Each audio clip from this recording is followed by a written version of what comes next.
Hey guys, Armando Payne here again with yet another creepypasta a day, because hell, it's a new day.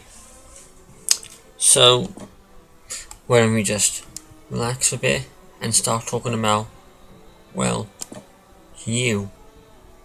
Yes, that's right. Today's creepypasta we're talking about was u.wmv. So let's get a creepypasta talking, shall we? And let's get started. Unknown killer still loose. Eyewitnesses have had sightings of a masked man holding a meat hook or carrying a corpse of a 12-year-old boy. Nobody knows who or what the killer is. If information in this case, please contact your local police station. I read that from a local newspaper, and memories of the night came back to me. The look of his horrifying and disfigured face. I remember lying in my bed, on the verge of sleep. I felt as if I was being watched by someone, or something. I opened my eyes, looking around the room, and nothing. Just nothing. Then I heard the voice of a child whispering, "Run away." What? My eyes shut open. I saw a silhouette in the window, charged toward me, then all went black. That's all I remember. When I woke up, I was in a hospital bedroom. The nurse came in. "You're finally awake. Turns out someone tried to stab you," she said, with a strange facial expression. I looked around my body, seeing a hook-shaped wound in my chest and arm. Each of your neighbours called the police in time. Would have been done for. Couldn't believe what really happened, but when I was fit to come back home, I picked up a newspaper and lo and behold, there was an article said above. I needed to find out more. Who was the killer? Why me? Why am I still alive? I needed answers. For the past 3 weeks, nothing much has happened, and I didn't get much sleep. And when I would get nightmares of that face. I'd run, but it would stay there, just staring at me with that look that could drive a man insane. I always kept my guard for most simple things, such as washing my hands or getting something from the refrigerator. I thought I could shrug this off and get on with my life, so I started working on my laptop. Then I went to the internet looking for answers. I needed to know who this person was and put him in jail. That's when I went to inform the local area, asking questions, and then my computer crashed, completely beyond repair. I went to my local Best Buy looking for a new laptop, but it was closed, on a weekday ironically. On the way home, I saw a man selling one in perfect condition. It looked like it was never used, and he only wanted $50. I thought this was a bit shady. The man had a weird smile every time I said mine broke. But I bought it anyways, and went home. I loaded all the backups on disks and flash drives to make sure it worked good as new. I was decoding all the files, making sure everything was in order. But then I came across a .wmv file I had no idea I had. I right-clicked and see when it was made, and saw a date memo came back. It was the date of my attempted murder. I had to watch this, and when I clicked it, the computer blue screen saying there was an unknown error. But I just had to watch it.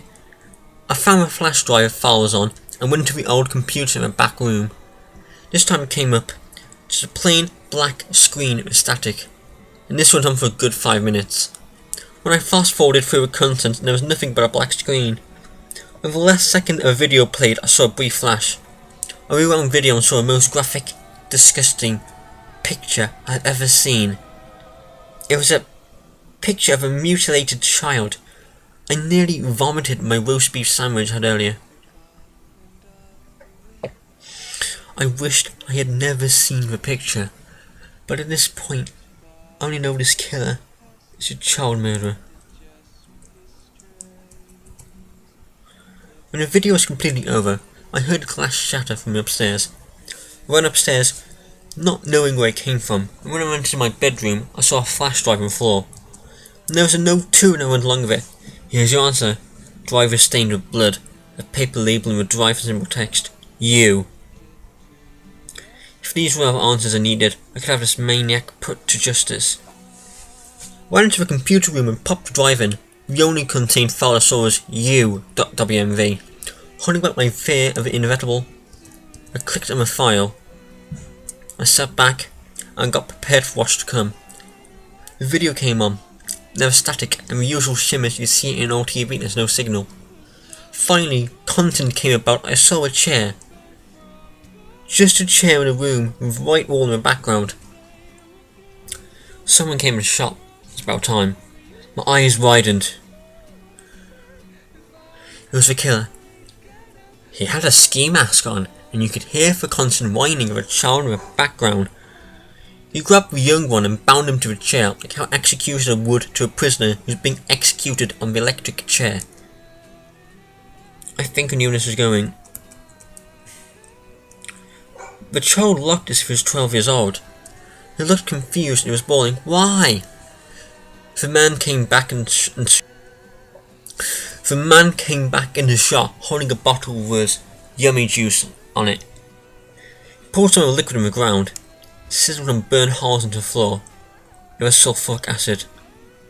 He poured some into the child. The kid's skin bubbled and began to blister, and the youth screamed with agony. But that's not the worst happened.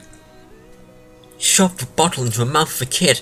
As the child began to wail and vomit blood, you could hear the bubbling and hiss of the acid burning his insides. The killer took the bottle out of his mouth and poured the rest of the contents onto the child's face.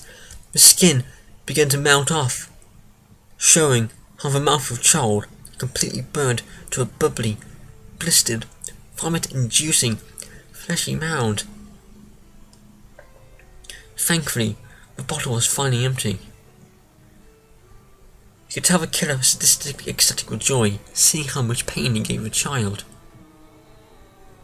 He went off screen, and the child began attempting to scream for help, but the acid had burned his vocal cords so he couldn't speak, but with occasional peeps from the last few threads that were left. You could tell he was in horrendous pain. Finally, the man came back into shot with a meat hook. He swung it around and finally finished the job with a hook right to the head. Chunks of brain and skull splattered on the wall. That was when I vomited. I thought it was over. 9 minutes had passed, but there was still about 2 minutes left. He struck the child and threw him to the ground, and sat down in the chair as he brutally murdered him in cold blood.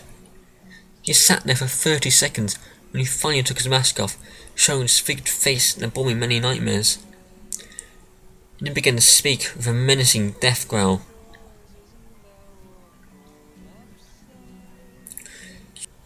"You may not know me, but I know you. The devastation and finding of ability to kill. I've seen you and thought to be a perfect one for my hook. I think you'll get every answer you want, but that's the salesman you met today. No sounds on the wind. Turn around."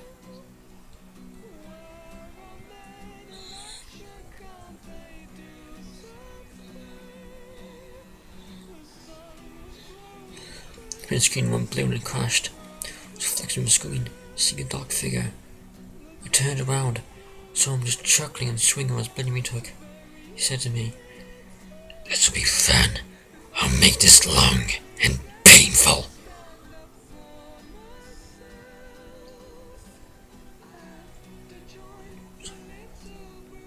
He lunged me, caught short by a gunshot. I saw the laptop salesman with a hook in his stomach, and a shot gave him a smile he gave me on the laptop. He looked at me. I felt relief. But no relief turned to fear when he pointed a gun to me. Hook slowed on me, Cub said, "I'm going to have to kill you both." I knew he wasn't kidding around. He slowly crept toward me. I thought my life was over. In actual courage, I grabbed the bloody meat hook and swung at his head. His brain matter scattered all over the wall. He took his last breath and finally fell to the ground. When the police came to recover bodies, I picked up the body of the salesman. Someone fell out. Speed drive. I picked it up. I said, "You." I didn't want to live those moments again, so I burnt along the laptop beside me. For USB. Wooden burn.